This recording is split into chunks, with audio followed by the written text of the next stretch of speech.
talk about the importance of speaking truth to power and not being a bootlicker?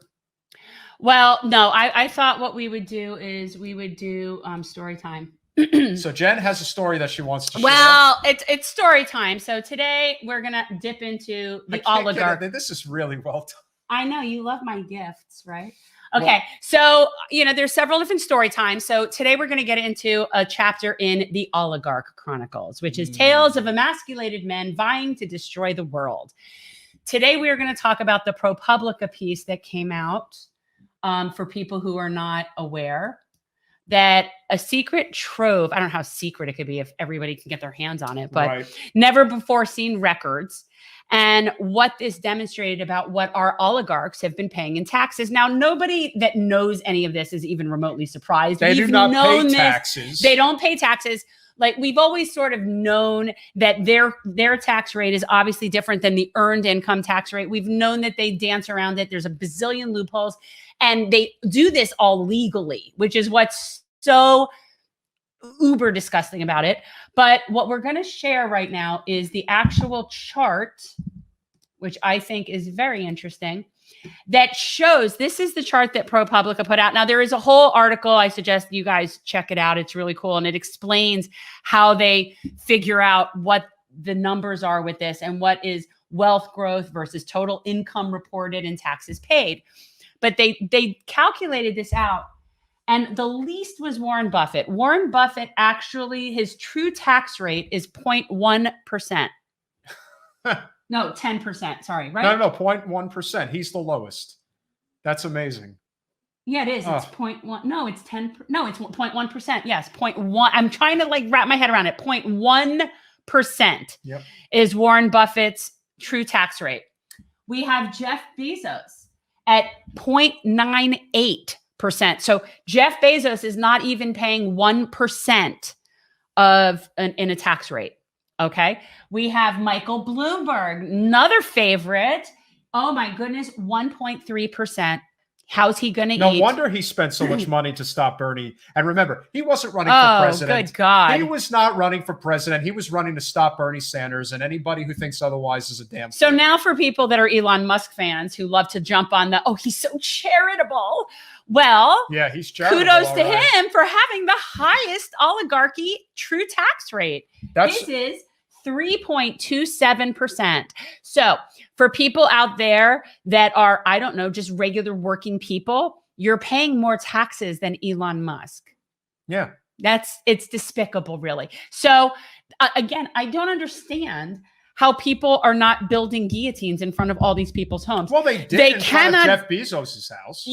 These people need to know that they cannot build a moat wide enough, because this is outrageous. So what you're looking at here, and this is what's really disgusting. And they even say that the true tax rate for the average person is like 25% or something like that. And that is for the average person. These are the richest people on the planet, and they're paying nothing. I just want to look at, I forget what length of time that this study was over. It's the past few years. I think it said 2014 to 2018. Okay. So it's like a few year period, chunk of time. Okay.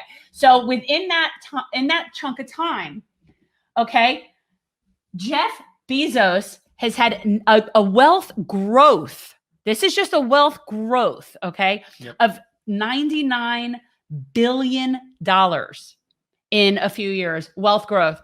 That is not something that is tenable, people. No. It's just not tenable. The overwhelming majority, I can't even imagine. But then total income reported is only $4.22 billion. Very interesting. Well, all of this. Yeah. So, okay, you look at this and you say, oh my God, Jeff Bezos paid $973 million in taxes. He's sure paying his fair share, except then you look and you say, oh, it's not even 1%. No. This is just outrageous. So, but he wants to build a ship to the moon. Maybe he really does think he needs to get away. It's a sad reality of where we are and how far we have sunk.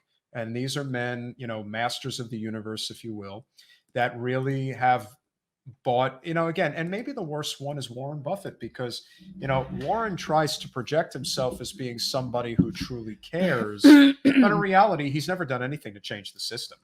That he's never. No, none of them do. What they do is they project themselves as very philanthropic. Oh, I've signed the billionaire's pledge. Oh, I'm going to give half my wealth away. I'm going to do all this stuff. If they honestly wanted feed to people now. If they wanted to change Congress in terms of how this country is governed, they could do it like that. Okay, Jeff Bezos could end world hunger. He could. So, I honestly wonder, like, I wouldn't be able to sleep. We would have universal health care tomorrow. We would have a lot, right? Anything. Exactly. If any of these people truly cared, things would be different. Yes. That's what I know. Because these people here are infinitely more powerful than the person sitting in the White House. And this is actually a really great segue to the type of people who allow men like this to stay in power and never be challenged. Because there's always somebody who's going to get on their knees and lick their boots. But I don't think anybody, and I mean really anybody in corporate media, licks boots harder and more pathetically than Brian Stelter. Bootlicker of the week. And my Lord, does this guy come off like the most emasculated male I've ever seen. That is something that he has earned. This is why I had to put a beanie on his head. Oh, yeah. Like, he just looks like a child who lost his rattle. Like, give me my rattle. Give me my rattle. This guy is so, and this is Brian Stelter of CNN's Reliable Sources. And I have told you the irony of calling it reliable sources. And they're the media watchdog. But what's even more funny is I told you that the guy who had that job before him was like somebody that I knew personally. Jewish geography. Right. And he lost the job because of truth-telling? No, not. But other issues. And now this guy is there to just toe the line. He looks like a toady. Well, he does look like a toady. So talk about, well, I didn't watch this sycophantic Jen Psaki interview. I can't even say her name. What ultimately ended up happening, and this is why this became... I also doubt that she wears heels like that, but whatever. Well, she's actually short, so it wouldn't be surprising. She's not wearing heels like that. She's not wearing heels like that. Maybe not. But again, herein lies the real problem with somebody like Brian Stelter, and he just kind of let it go. The veil has been removed. So when he brought the press secretary of the president onto his show, Reliable Sources, he leads with, how can we be better at our job? It's like, this is what it's become. Why not hold up a sign that says, I'm a stenographer of the government? That's about as clear as it gets. Well, you know what? The next time anybody ever says anything negative about countries that have state media, I don't want to hear it. I don't want to hear it. Because and they complain about RT. Like, that's the devil. Okay. State media is what we have. Yes. Where it just happens to be corporate, but that's how our state is run. So in an oligarchy, state media is corporate media. That's how it works. So that's what we have. And speaking of corporations, so all along, I don't know. Well, are you done with Brian Stelter? No. Okay. I'm sorry. Why are you trying to run off with this already? I'm sorry. I'm not. I wasn't sure. Go on. Well, I'm going to talk like Brian Stelter now. Hey, listen, Jen, I really want to know what is going to be the needs of the people. You sound like Mr. Bill. What are we supposed to do? How are we supposed to deliver the news? Tell us the right way to do it, so that way people don't suspect us of being in cahoots with you guys. How do we do it, Jen? Oh, crap, we're live. I didn't mean to do that. I mean, honestly, that's what it seems like. Oh, my God. And he just has this. First of all, he's also got the most punchable face I've ever seen. He's a little doughboy who's got a really powerful position. And anyone who looks at him and maybe watches one episode is going to say, oh, this guy's just willing to get on his knees for anybody. That's it. He's willing to protect the oligarchy at any cost. Oh, Brian. If they're willing to pay him, he will take that money and he won't even ask questions. He won't ask questions. He'll ask for seconds. Are you saying that he's a corporate whore? Is that what you're saying? I don't know if he's a corporate whore. I just know that he's a corporate stooge. Okay. And he really... Well, except for that he gets their money to do their bidding. And to even understand how much these guys are paid. Oh. And it's based on rate. Now, remember the time that I went on with Ted Koppel and I suggested that if we lost our ratings, that it wouldn't make any difference, that Trump has nothing to do Seinfeld, the high talker, and Lane thought it was the wife, or they kept Excuse mixing it. me. Stop. My name is Stop Brian it. Stelter, and I'm gonna give you the news, and All you're right. gonna like it because I tried really hard in school. I am a big dog. We're and gonna no one get- cares. He's gonna reach out to us and try to, like, maybe, we're saying Brian we're is gonna sullying Brian his is good gonna name. be very offended. Don't show this on Twitter. I Don't feel let like- anybody see this. I feel like I want to punch him in his vagina. I don't have a vagina. Stop saying I have a vagina. Look like you. And by the way, no offense. Please nobody get on me about anything having to be offensive about vaginas. I just can't. I just can't take how people accuse me of not being a very well-kept and productive male. I am very comfortable At least in you my didn't say shoes. well. I'm well-kept. Not well hung. No! No! But I deliver the news, and I do a great job. Okay. Are you done with Ryan Stelter yet? Not yet. You've got to stop. I'm gonna move on to something else. Are you done? Ultimately, he's a very easy target. Oh, he's horrible. But- he's like the guy from Animal House. But he makes it's not just because he's an easy target, because it would be one thing if he was just an emasculated man, and that was, that's not a reason to go after somebody. But because he is such a cuck. No, we could have him. He wishes he could affiliate with these guys. Yeah, he wishes he could be with these guys. He's the type of person who, he's the type of person who is probably, I don't want to, again, I know that this is like, just stop. I don't want to accuse him of being the type of guy that watches the Real Housewives. Oh, of New for God's York. sake, you know nothing about him. But he could be into sports games But like you. but he does strike me as the type of person who wants to be in the room with the big boys. Well, of course, he was he's- willing to take a suck up jobs after somebody suck up He job. wants I to can't. he wants to be a celebrity Oh, my in the sense God. that he's a media personality and that makes him important. He's like the Robin Leach of the newsroom. Yeah, he's hoping to Terrible. eventually become like the type of person who's going to moderate like a presidential debater, is going to be there covering it and Oh, that type of God. thing. Well, that's the source of grandeur that a lot of people have. It's no different than people who run for office at times when they shouldn't, or is just trying to climb the ladder because that's what somebody like that is always trying to do. So while he is an easy target to make fun of, it's much, much worse because he is horrifically nefarious, and he is always. Or is he just a tool? Oh, he is a tool. But that's what makes it even worse, because that is the type of person who will do whatever he has to do to get to the next level. And it doesn't matter how much ass he kisses or boots he licks. I could the see him. I truth. should have put him in like a little diaper. I could see that. So when people make fun of him, it is completely justified. All right. So can we move on? Yes. Okay. So when we were putting together the thing about the corporations and our corporate oligarchs and whatever, I just sort of had a random muse, which was really what's supposed to be news and a muse in the first place. Was supposed to be news and a muse. So I actually have one today. Today's random musing is, if corporations are people, they should pay the same tax rate as people. So why is it that corporations get to be people as far as free speech, but they don't have to pay tax rates like people do? That's what I want to know.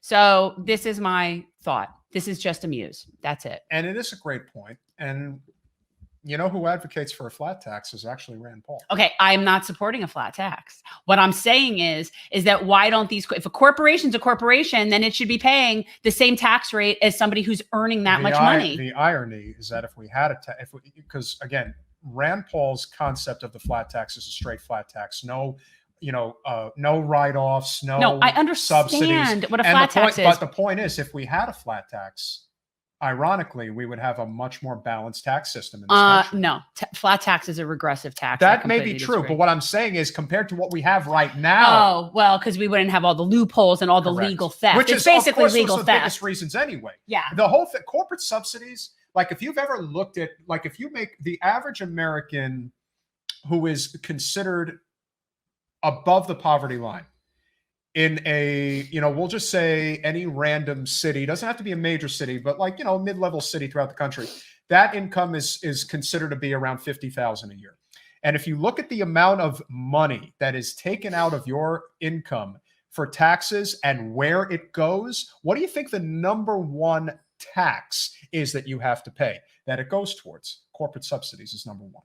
So that shouldn't surprise. It shouldn't surprise. So anybody. my point is let's say the highest tax rate or the highest tax bracket in the country is what? What percentage? What would be the highest tax bracket right now? Anything that's above 10 million plus per year. No. What I mean is like what percentage rate is a high tax bracket pay? Like 30%, whatever. Well, again, whatever the your top marginal tax rate, I think, is like 38%. Well, whatever that is should apply to corporations. So Sure. if a corporation is having that much money, that's how much percentage You they know, should be paying in taxes if they want to be people. You know what I love? Or stop saying you're people. And I love the neoliberals who would fawn over Mitt Romney. Mitt Romney's the person who said corporations Yes, are people. If you can't understand how bad So my point is, while I find that ridiculous, I think that it should be either corporations or people all the way around. Yeah. Or they're not people. So, that was my thought. No, and it is a very sensible thought. And This again, is what I'm saying. this is why when we talk all the time about this stupid infighting that goes on all the time about who's got the right idea, should we be fighting in the Democratic Party, should we be fighting in the third party, all that stuff. The answer is yes. So, yeah, you should try everything. There is no silver bullet in terms of how we do this.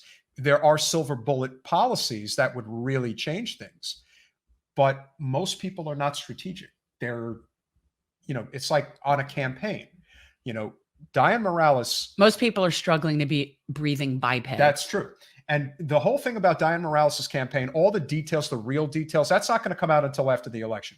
But the one thing that I definitely believe, and I do think that one of the big mistakes that she probably made is that she put people in positions of power that had no business being there. All right. Are you back on Dianne Morales? No, I'm back on there for one reason, Okay. because being strategic is the biggest roadblock for non-corporate movements in this country right now. People are not strategic enough. Well, and also there's not a lot of successful blueprints. You know what I mean? Like, and it's really kind of hard, and it almost feels like we're just sort of all learning as we go. And so it's hard that Jamie's right. 100%. There is this idea, kind of like the weighted vote, that you're more important than I am. Why Right. is that? But you shouldn't be. right. There's no sense in that. One of the things I would like to do is I would like to compile a list of all the people in the state of Florida that are still fighting about trying to keep their weighted vote because they're scared of having to share some of their power.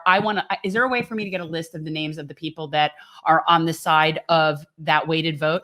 I want to have that scrolling across my screen so that everybody in Florida knows who the people are who are impediments to progress. And listen, there are people who want to keep the weighted vote, but they are willing to reduce the weighted vote. We will not include them. The people who need to be included are the people who don't want to change at all, who want it exactly the way that it is. And I still don't understand why we need to have a weighted vote. Well, again, this is the idea about incremental progress, but it depends on what incremental level you're talking about. And you know what? I'm incrementally saying that is elitist and disgusting. So if you support a weighted vote, then you're an elitist. Well, again, but why do they do that? Because the Democratic Party infrastructure in the state of Florida is so elitist. And true infrastructure is reduced to about 7 or 8 counties out of 67. So that's a problem. And so their focus is basically on keeping it within those, but only small parts. Yes. I am dying to know who this is. Thanks for watching. If you want to support our mission to transform politics into service, please like this video, subscribe, follow us on social media, and consider joining our Patreon, where you'll get early access to our interviews as well as other exclusive content. Links are in the description. Peace out.